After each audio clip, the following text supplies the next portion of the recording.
Basahin mo sa Biblia at nakalagay. Napagpag yung amoy ah.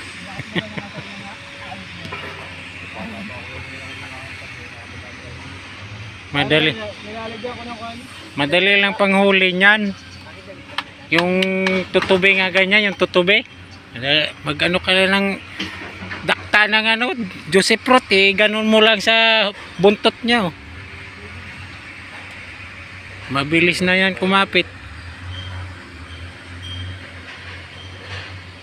Kinakain.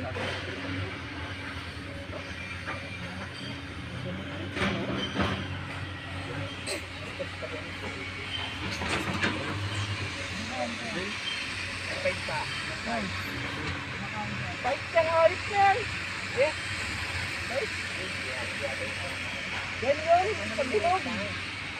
Pag-hinog, yung maliit yan talagang kinakain. Yung pipinong sa, pero ay nakakain. Kami sang kanyan, hinog.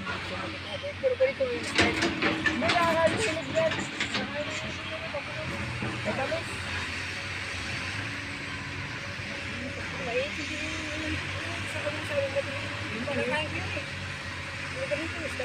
Ano yata yan? Pipino.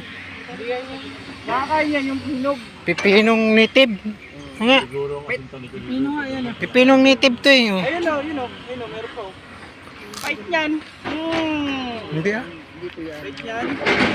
Ayun o, ayun o. Ayun o. Ito o, sa likod o. Ayun, nahawakan mo na eh. Ayun, nahawakan na eh.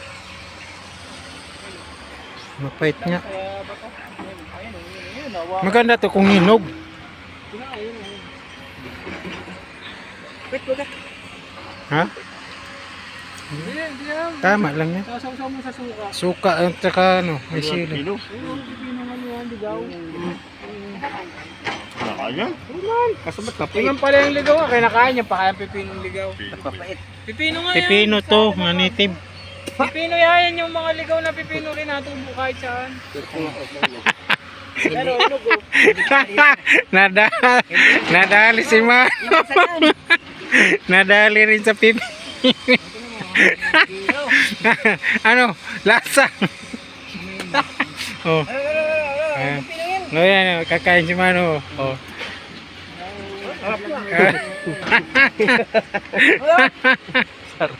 Masarap talaga. Tinitis lang ang pait. Tinitis lang yung pait.